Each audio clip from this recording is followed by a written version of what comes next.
Fala galera, beleza? Professor Hugo aqui. Na nossa videoaula de agora, nós vamos falar para vocês um pouco sobre a refração da luz. Mas o que é o fenômeno da refração da luz? É algo que a gente pode observar no nosso cotidiano, em diversas situações.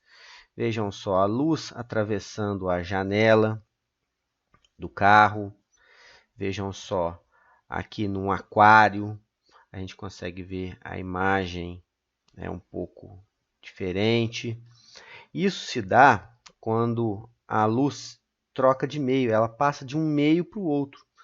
Aqui na primeira situação, passou do ar pelo vidro, aqui do ar, vidro, água.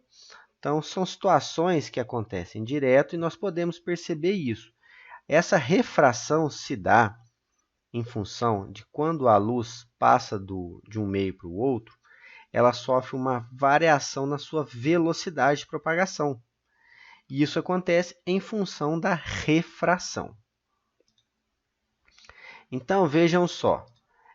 Por definição, a refração é o fenômeno que a luz muda de meio de propagação, trocou o meio, e, consequentemente, muda sua velocidade. Se ela mudou sua velocidade, ela muda um pouco o seu comportamento. Vejam só. Ao sofrer refração, pode mudar sua direção de propagação de acordo com o ângulo de incidência. Ela pode mudar. Vejam só uma situação aqui. Um feixe de luz está aqui. Ele é inclinado, está no ar. Passa para o vidro. Vejam só que ele sofre uma alteração no seu comportamento, na sua direção. Isso se dá em função de trocar de meio, de passar de um meio para o outro. Em breve nós veremos como isso funciona, por que ele se aproximou dessa linha normal. Nós vamos verificar tudo isso. E vejam só, com esse ângulo de incidência aqui, ou seja, reto perpendicular, não houve refração. Tudo isso nós vamos explicar. Então, a refração acontece de um meio para o outro em função do índice de refração de um meio.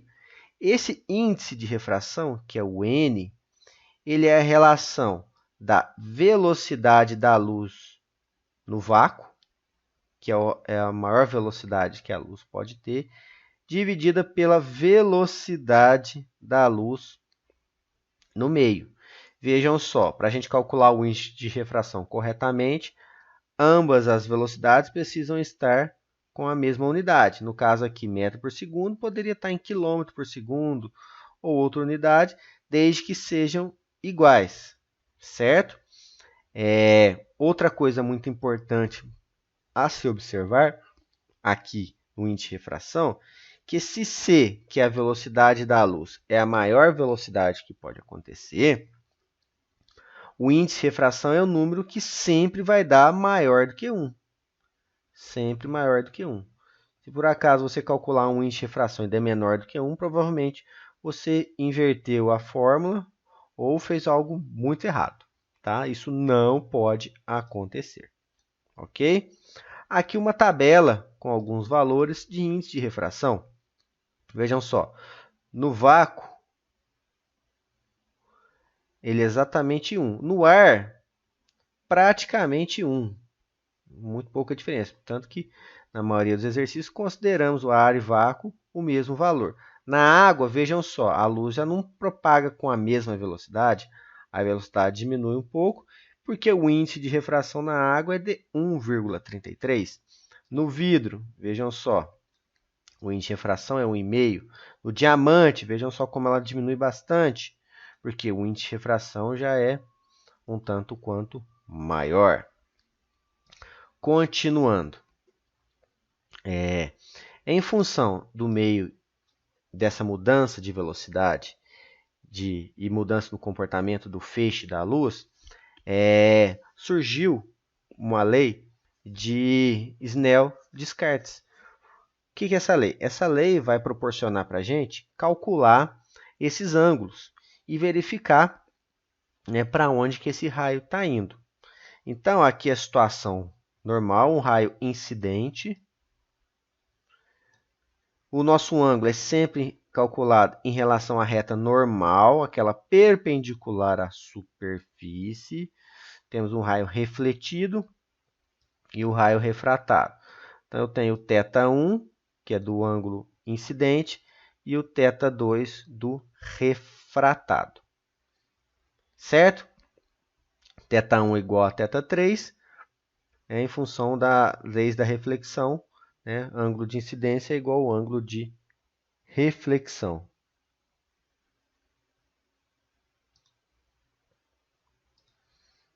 Então, sobre a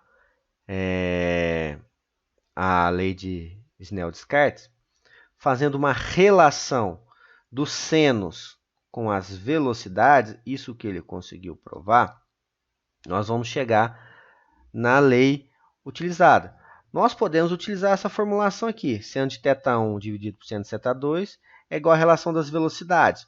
Mas nós sabemos que velocidade, vejam só, é c dividido por n.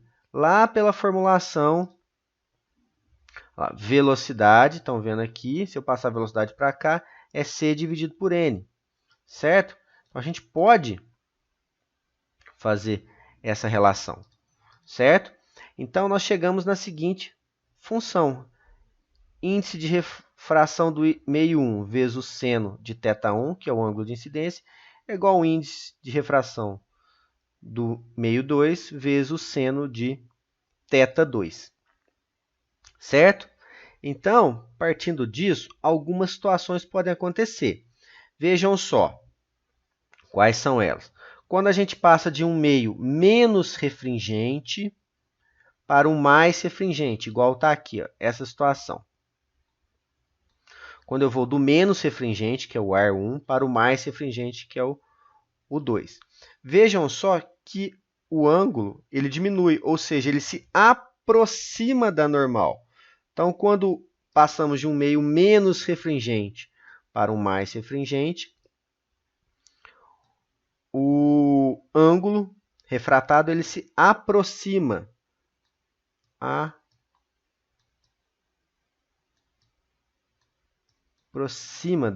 da normal. Ao passo que, quando a situação se inverte, ou seja, nós passamos de um meio mais refringente, vejam só o sentido do raio aqui agora, para um menos refringente, o ângulo se afasta da normal. Certo? Passei de 1,33 para 1.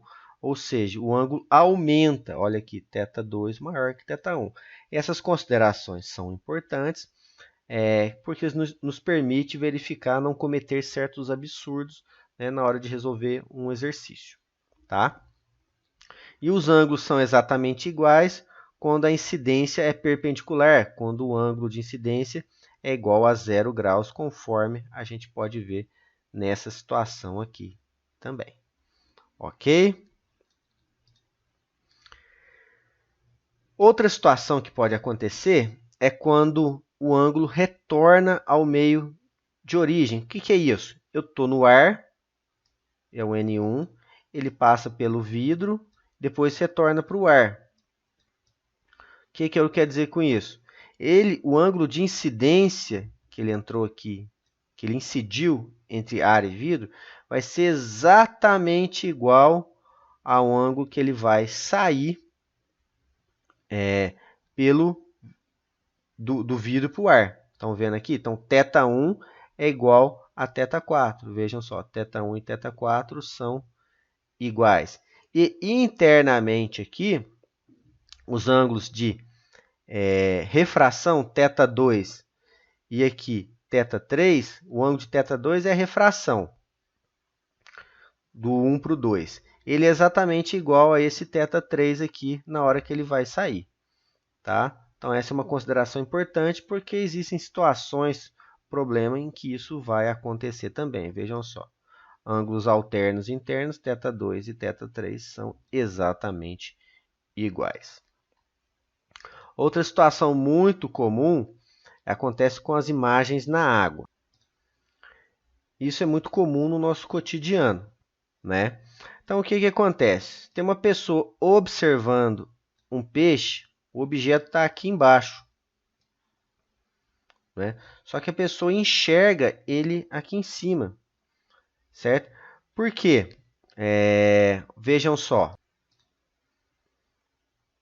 Observem que, para o cérebro da pessoa, a luz ela não refrata, ela vai em linha reta. Ele vai enxergar a imagem aqui.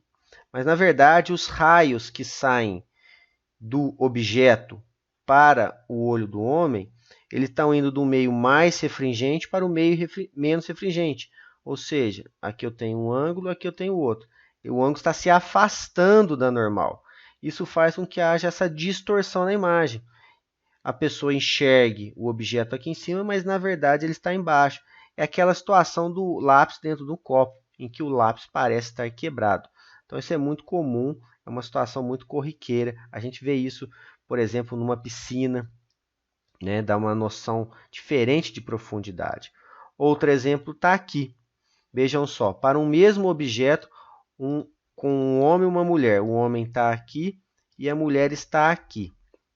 Vejam só, o homem segue em linha reta, vai enxergar o objeto aqui. A mulher, em linha reta, vai enxergar ele aqui. Mas, na verdade, o peixe está lá embaixo. Por quê? Vai passar do meio mais refringente para o menos refringente. A composição do peixe vai refratar e vai dar essa distorção. Tá ok? É a situação do lápis que a gente consegue perceber aqui nessa imagem. Parece que o lápis está quebrado em função disso que eu falei. O cérebro humano ele vê em linha reta, ele não consegue perceber a refração. Ok? Outro fenômeno muito interessante é a reflexão total da luz. Existe um dispositivo para transmissão de dados chamado fibra ótica que trabalha com essa reflexão total. Mas o que é isso? Se eu pegar um feixe de luz dentro do vidro com uma determinada inclinação, dependendo da inclinação que eu fizer, uma parcela vai ser refletida, vejam só que ela está numa cor menor porque é uma parcela pequena, e uma parcela é refratada. À medida que eu vou inclinando o feixe, eu vou conseguindo fazer com que essa parcela refratada fique tangencial, ou seja, ela deixe de existir.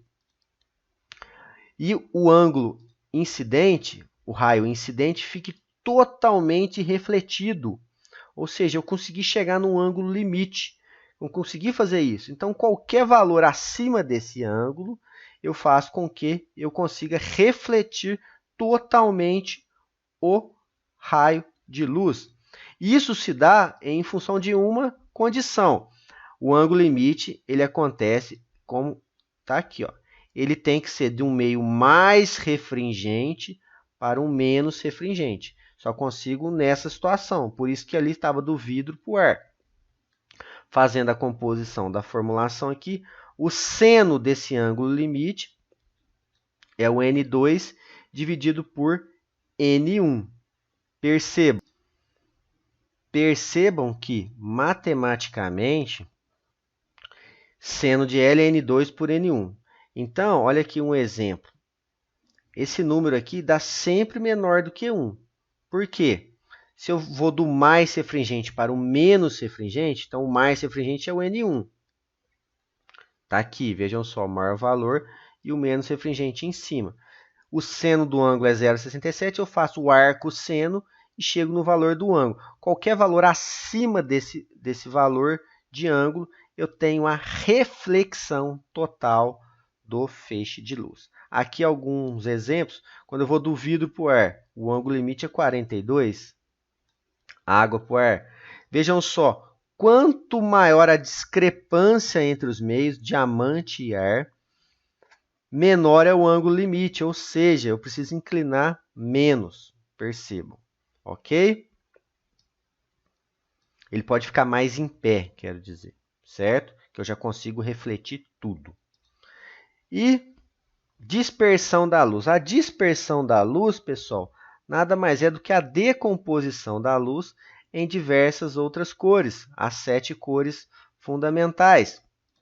Vejam só, quando a luz branca incide em um prisma, ela é decomposta em outras cores: vermelho, laranja, amarelo, verde, azul, anil e violeta.